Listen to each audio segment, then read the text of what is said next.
L'ottava edizione del Premio Letterario Galileo per la divulgazione scientifica si è conclusa alla Sala Agorà del Centro San Gaetano con la proclamazione del vincitore Frans de Waal con il suo libro Il bonobo e l'ateo, con cui il saggista internazionale propone un umanesimo prima delle religioni, con una legge morale presente anche in altri mammiferi. Buongiorno Frans.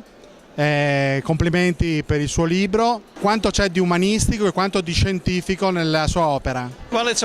Entrambi, perché per me gli esseri umani sono parte del regno animale, quindi io confronto i due e cerco di spiegare la moralità umana in base alla biologia.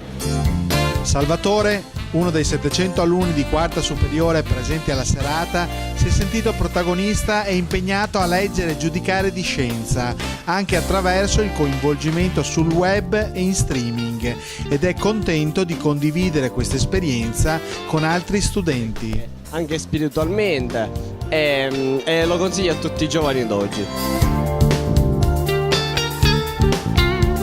Per Padova, che ha visto la nascita della scienza moderna, questo premio rappresenta sicuramente la presenza di universi diversi, come fede e scienza, sacro e profano, in un incontro fertile che produca nuove opere artistiche. È una città che ha sempre saputo coniugare la sua dimensione sacra, religiosa, umanistica con la scienza, con il suo grande Ateneo. Ecco che il Premio Galileo vuole incentrarsi su che cosa? Su quello che è un deficit in Italia, il problema della divulgazione scientifica.